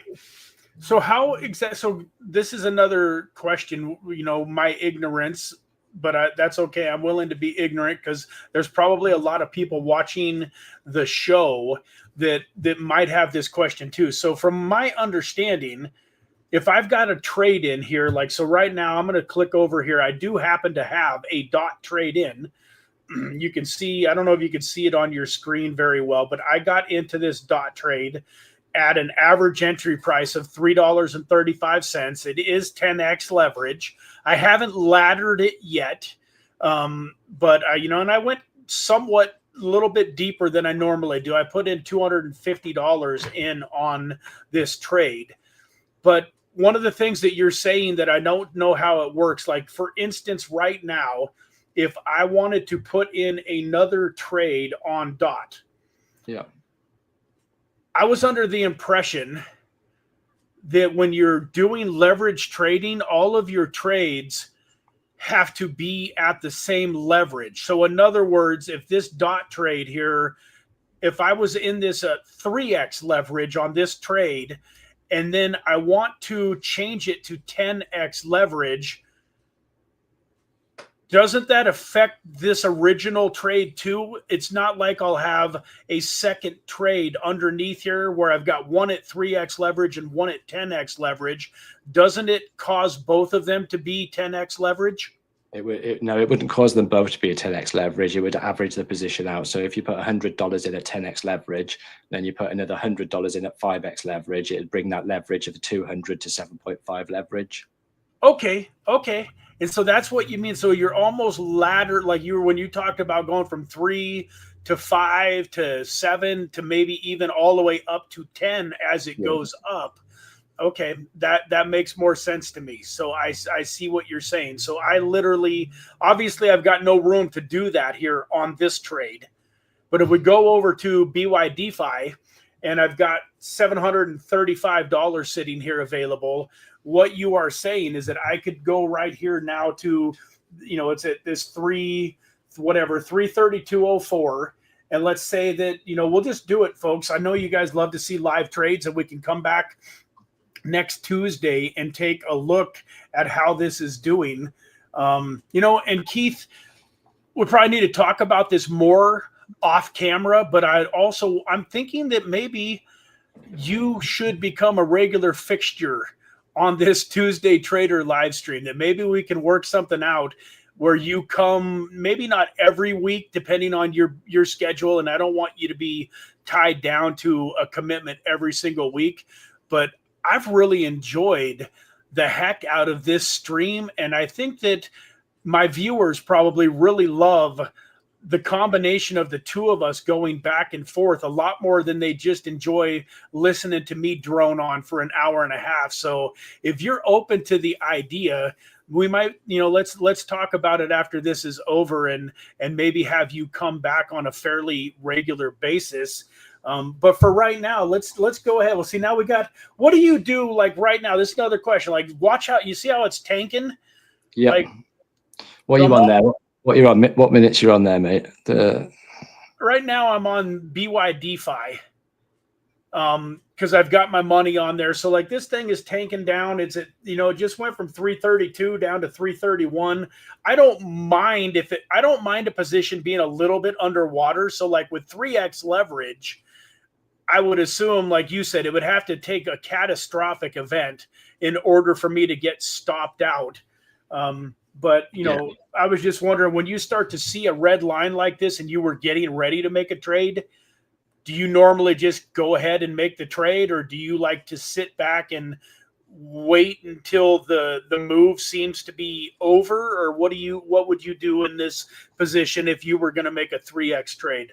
If I was going to do a 3x trade, I wouldn't worry too much about the position, because DOT at the moment is actually putting in lows, and it's actually creating. Let me just check. Okay. Creating, well, it's not quite creating a bullish divergence, but it's dropped through. It's dropped through a major support level. And from a 3x perspective, Brad, you mentioned that how far can DOT actually drop now in comparison to Bitcoin, and a 3x trade, you've got 33% wiggle room. That'd be something catastrophic for DOT to drop 33% from $3.32. Yeah. And even if it did, and you had your safety net in there, that safety net that you never want to use, that you might need one day, you've got that safety net in there, and that safety net can be a 2x. So just think about that safety net, or even a 3x, Brad, because when you're talking 3x, it gives you a 33% wiggle room again. It gives you plenty of wiggle room. So just remember, your safety net's there. You don't ever want it to be used, but just remember that safety net's there when you put in a new high to delete that safety net, because as we come through a bear market and you've got limit orders in, they're going to get hit, they're going to get hit, they're going to get hit. So make sure that you think about, you've got your safety net, you're using it as your safety net. Remember when it's there, and hopefully you'll never need to use that. But once you start putting new highs, you protect yourself, you put your stop loss to break even, you can get rid of the safety net. Okay, makes sense. So here we are. The trade went through. We got about $100 in with 3x leverage. Our price was 331.94 or 331.94. Our liquidation price, as you guys can see, and those of you that can't see, our liquidation price is all the way down at 2.23 cents. So this thing would have to, it hasn't been that low in years. I don't, like way back when it first launched, maybe it was in that ballpark, but this is a pretty safe trade, especially if I'm willing to let it run long term. Like I'm in no hurry. This might run for a month or two or three. So once again, guys, like we're all learning something new. So I really love what Crypto Bullseye is telling us here as this thing. So what you're saying is, if I understand you correctly, when this thing gets up to around $3.60 and breaks above 360, that is when you would potentially maybe throw another $100 at it at, say, 5x leverage. Yeah, that's exactly right, Brad. And we've actually got a range on here as well on DOT, and the range, if you wanted to play it for the longer term, like you mentioned, the range is actually, and this is depending how greedy you are again, because you don't need to be greedy and you don't need your altcoins to go to new all-time highs, because the range from DOT is actually 192% to the upside. So look at this when we zoom out, Brad. You've got your bull market 2021 high. This was one of the ones that put in a new all-time high in 2021, hit its high in November. Some of them hit their highs in May. This one hit it in November. You've come back down. You don't need to be this greedy. I say it about using Fibonacci retracement levels. You don't need to do it all the way from the top. You don't need to do it all the way from the high. You can do it from here. You can do it from here.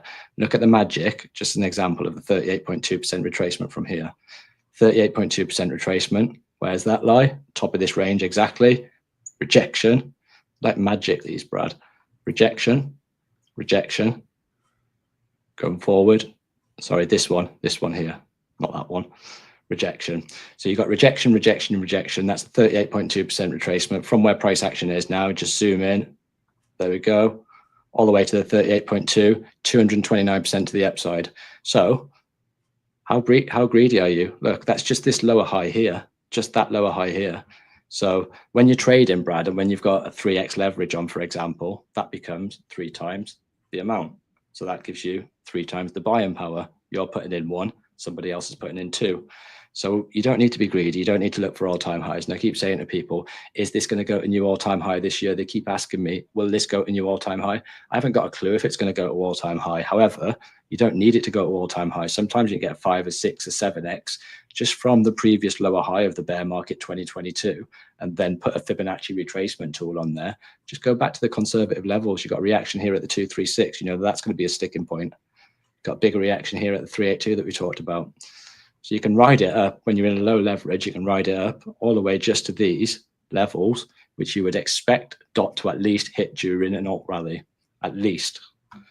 So that's one thing that you can do there, Brad. Okay. So that level there, like around $11. So just to give the people that are viewing here, let's say that we take this DOT trade here, and we do the take profit stop loss box here, and let's say that we run this to $11. Do 1060 to 1060, Brad. You can see there's a few wicks here. When you've got a few wicks here, it's always better to be conservative and wait for it to calm down and then go with the body. So you front run that and you go with about the 1066 kind of thing. Then you'll get hit before the rest of the sell orders there, because this is where the sell wall is, Brad. And if you can get out before the sell wall, then you're laughing. Okay. So this is probably one of those areas where we might differ a little bit, and I'll come back to that. So at 1060, this is a 675% gain, or my $100 would turn into 675. So I would 6.75x my investment. Now, see, what the difference between your thought process and mine, Keith, is if I had this trade in place and it got all the way up to $10.60, I probably wouldn't be in any hurry to take my 675, because I would figure once this thing is all the way up at 1060, the odds of it ever coming back down and liquidating at $2 and some cents is probably pretty close to zero. So what I would be looking at is, I'm with you. I don't know if this thing is going to continue to all-time highs, but I would probably just leave it in play to see if it can get up to 20, 25, 30, 40, $50. And then at that point in time, I guess I would also let it kind of coincide with the Bitcoin. If Bitcoin feels like it's topped out at 150, 175, 200, wherever that top kind of starts to feel like it's coming in, then I would probably sell this. Are you saying that you would probably just go ahead and close this trade out and take the $500-600 in profit and then just look for another setup? Potentially. It all depends on the way that the rest of the market's moved in the macro that we looked at earlier on, how that's playing out. And where we are in time, because it is about not time in tops and time in bottoms. It's about time in the market, how long you've been in the market, how long you've accumulated for, whether you've took advantage of what the market gives you at the right times. So one thing that you could do, Brad, one thing that you could do. So just zoom out. Right. So you want to continue up. You're expecting it to go higher than $10.97, quite easily go higher than $10.97. We haven't had an altcoin rally. We haven't had an altcoin rally. It's tested once. It's tested twice. It's tested 3 times. So in the last few years, it's already tested this area 3 times without an altcoin rally. So I can see exactly what you're saying. So if you're expecting it to continue up and you've got a 3x and you're saying it's never going to come back down below this level again, we're projecting to put in new highs, new highs. Remember what we were saying about higher lows. So you're putting your stop loss up here and you're putting your stop loss up here. And then we're going for projections. And this, if we just use 3x as a consistent leverage, in this example, we just use the 3x. We're not leveraging it. We're not leveraging down. Just using 3x as a consistent leverage because that gives us a consistent level and it allows our stop loss to go up in a manner where we're always going to be in profits each time that we put it above the higher low. So if you put your stop loss, pretend we're all the way back down there. We'll take it down here. You've got your stop loss there. So you're swinging below the low. We're shooting all the way up here, the 382. And you're creating swings. Let's make these swings again because they're not going to be that big. Whoops, not going to be that big. So we're creating swings. We've broken, we've put a new swing, we've put in a higher low, we're coming back down, previous resistance, flip support, continuing the trend. Then we get something parabolic that goes like this, comes back down on the 382. If I'd have took my profits here, I'd missed this move. Brad would have got that move. Now, what Brad can do is, knowing that that's the higher low, we're expecting a continuation here. He's brought his stop loss into profit, and then Brad can wait to do exactly the same thing again and rinse and repeat, and then bring his stop loss underneath the previous lower high, sorry, there, and then continue up, and keep yourself in profit until ultimately, inevitably, the trend reverses, because it can come back all the way back down. It might not come back all the way back down to $2.50 or $3 ever again, Brad. But if you've gone all the way up to $10, $20, do you actually want to lose all that gain? So by putting your stop loss up above the higher low, when the trend reverses, you're in profit all the way up here when you actually took the trade down here. So you can keep running. You can keep running by just doing that. Awesome. I love it, man. Thank you for going with that. The other thing that came to my mind with what you're telling me is a lot of times I start off with a relatively small amount of money on the first trade because I have to double that on the first ladder and then double that or so again. So even like if I start at $100 with 10x leverage, my first ladder would be roughly $200, and then my second ladder would probably be $400 or $500, so that I'm getting close to the full 10%. Something that I'm seeing with your strategy here at starting at 3x,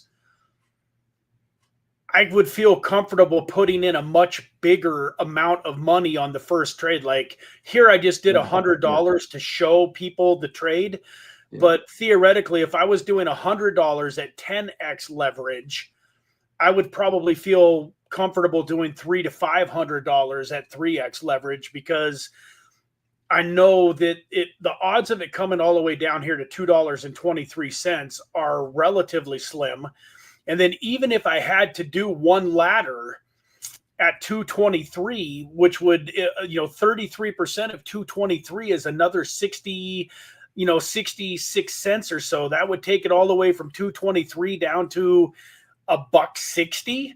Like, I will bet my left arm, although I wouldn't, because I don't make those kind of bets. But in general, if somebody came to me and said, hey, I bet you that we're going to see $1.60 polka dot in the next year, I would hawk everything I own. I would get a second job. I would do everything I could to put together as much money as I could, because I'm willing to go out on a limb here and say we're not going to see $1.60 polka dot. I don't care how bad the market gets within, you know what I mean? So the other thing I like about what you're teaching us here is although the leverage might not be as high, you can probably get somewhat close to similar gains because you're able to put in 3, 4, 5 times as much money comfortably.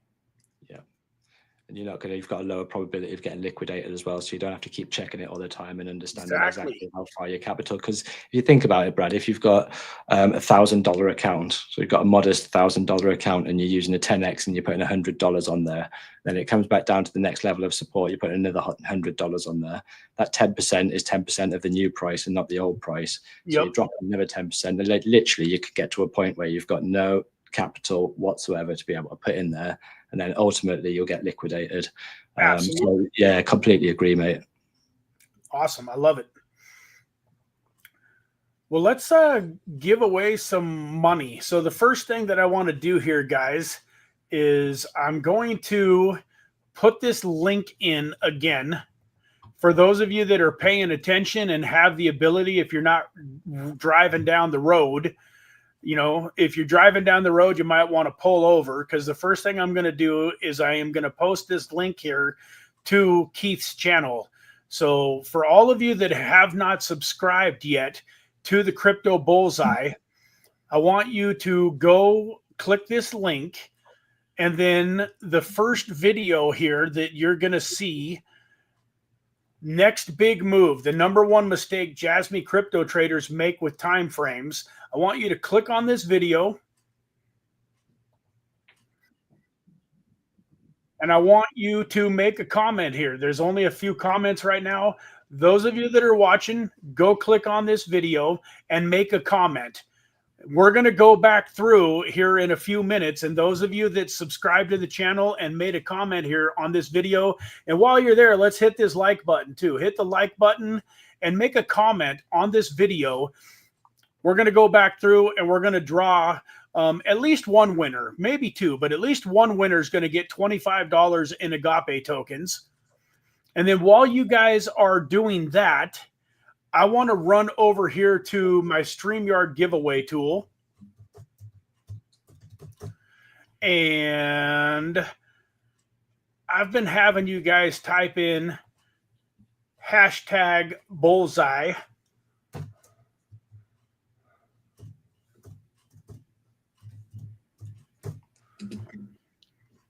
So welcoming, guys.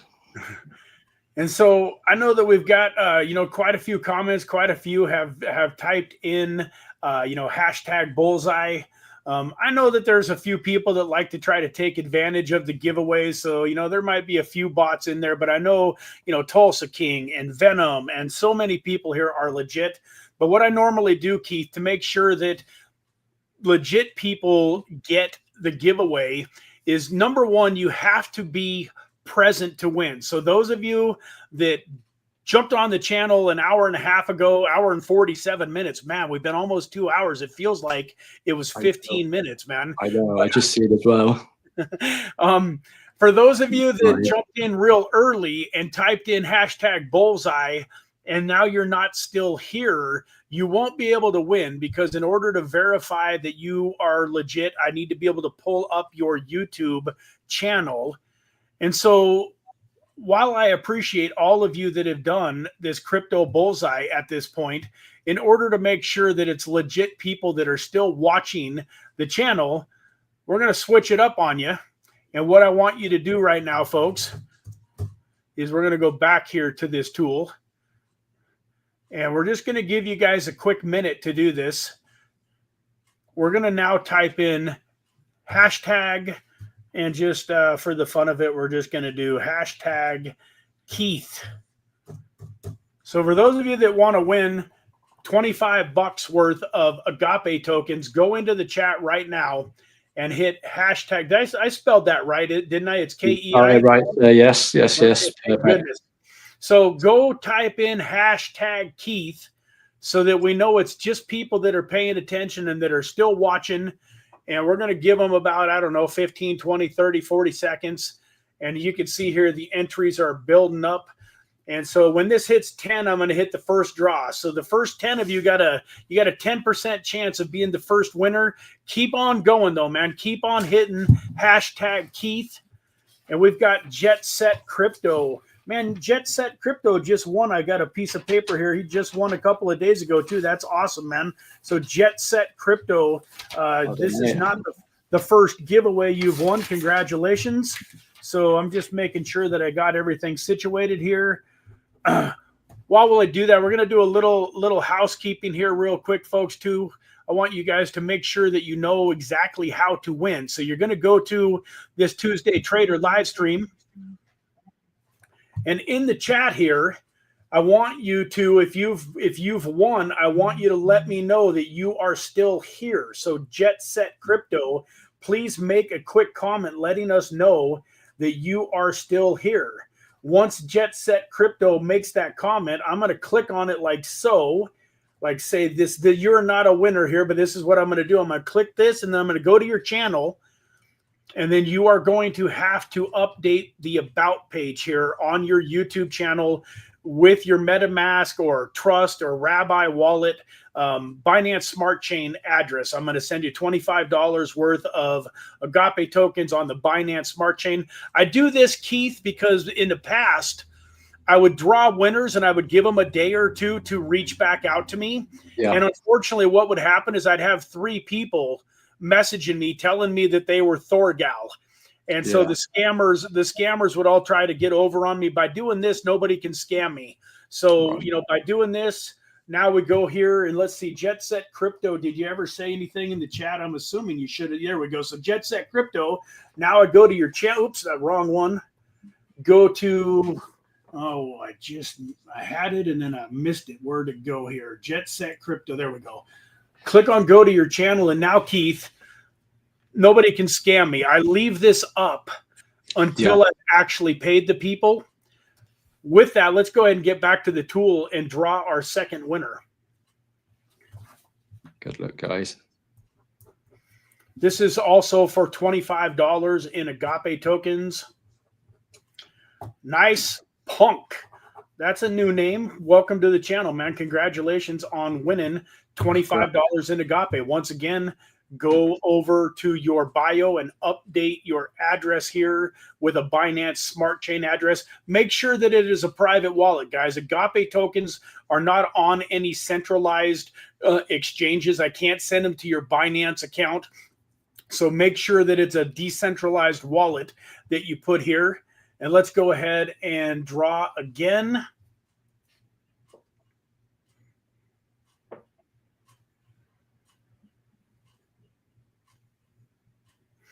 Jacob, welcome to the channel, Jacob. Thank you for being here, Jacob Romero. And then what I'm going to do, guys, because I appreciate those of you that give without expecting anything in return. And so I'm going to stop this giveaway here, but I want to let Eric Bernstein and Mr. Collective Crypto, who is Mike Dwyer, know that we appreciate your $5 super chat so much that I'm going to send each of you $25 in Agape. I know I said I was only going to send you the amount that you purchased, but we appreciate the fact that, you know, there's 30, 40, 50 of you on this live stream, and the 2 of you went out and sent the super chats. And so both of you are going to get $25 in Agape. So that's $125 we've given away. And now we're going to run over to Keith's video here again and see what we got in the comment section. Awesome, man. We got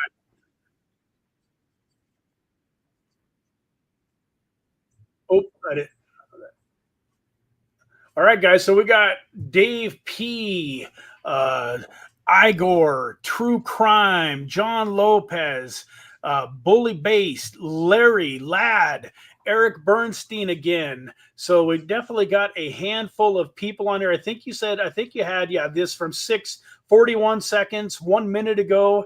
So it looks like all of these comments here, these last 15 comments are good. So let's do this. We're going to just kind of go down. Dave P is number 1, and it looks like KRUTI 1245 is number 15. We're going to cut it off there. So let's run over here and find ourselves a random number generator. And this is, we're not going to do anything too sophisticated here. We're just going to do 1 minimum, 15 max, and hit generate. Number 10. We're going to run back over here to Keith's channel. We're going to count. So we got 1. Oops, I didn't mean to do that.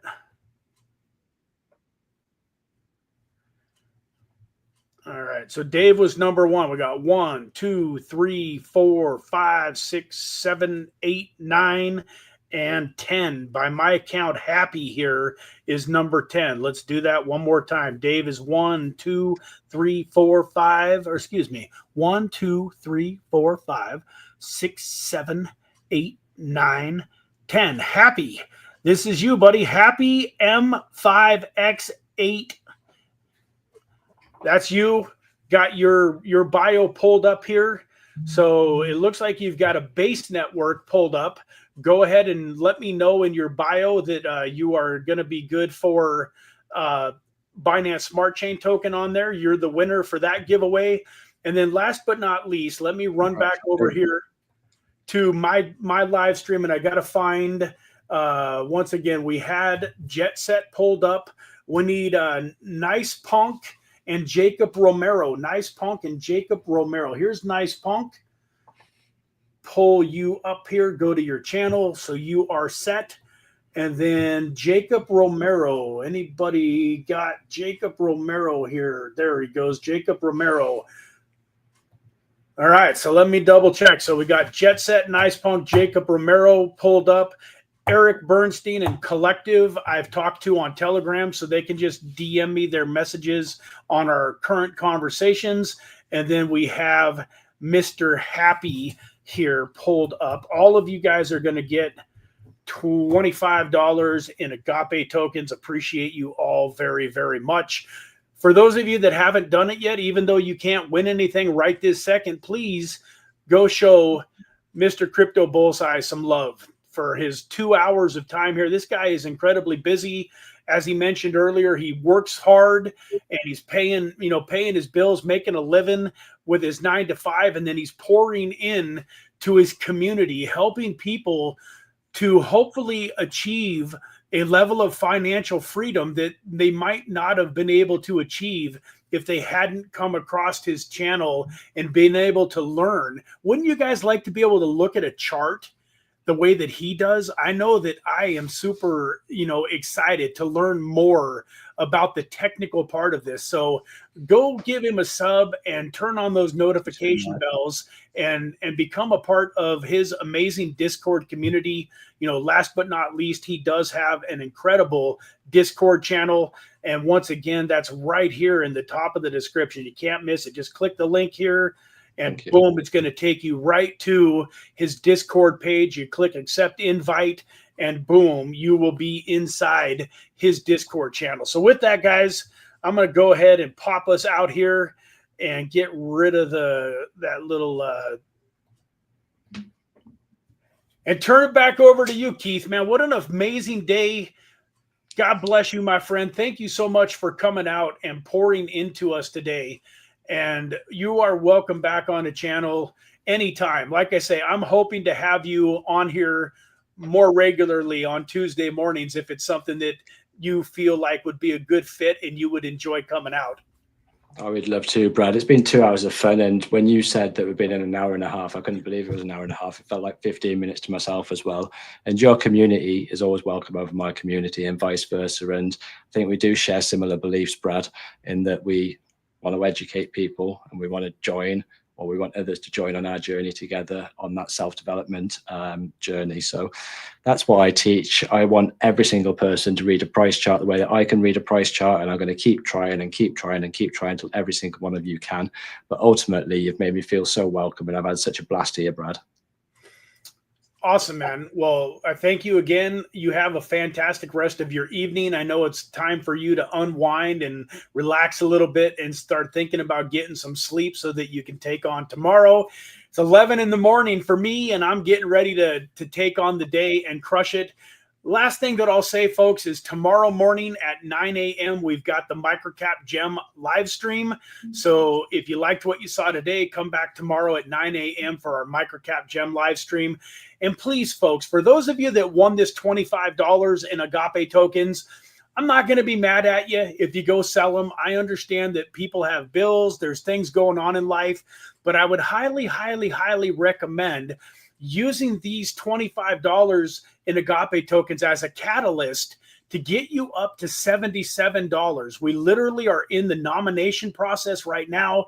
I know that several great tokens have been nominated, and we'll have probably 10 or 15 nominations by the time the voting period starts, which I want to say the voting period is going to start on July 7th is what I think. So July 7th. So we got about a week of nominations, but on July 7th, you're going to be able to vote for your favorite project out of that list and get an incredible airdrop. In fact, Mr. Crypto Bullseye here voted for the winning token last week, which was Pancake Swap. And how much was your airdrop? I think it was $97, Brad. So I had the $77 of AGAPE. I got the $97 airdrop 2 days later. So that $97, I managed to convert that back to AGAPE, ended up doubling my AGAPE plus an extra 20, 25% on top of that. So, I mean, that's one thing that you can do if you want to increase your AGAPE and try and get up to that 777. But if you think about what the actual utility behind the token actually does, and if you could play it cleverly, you get your airdrops, and once you've got that airdrop, you could put 20% in AGAPE. I could have taken 80% of that Pancake Swap. I could have put that in my pocket. And that would mean completely free. I was riding it free. I de-risked, and then any airdrop on top of that, I can rinse and repeat and rinse and repeat. And you can either build your portfolio, you can either take the profits and cash it. You don't need to sell your AGAPE. You can sell the winnings of the airdrops, whatever it may be, and then you can continue doing that. So there's a strategy behind the AGAPE token in itself, and you can do it either way.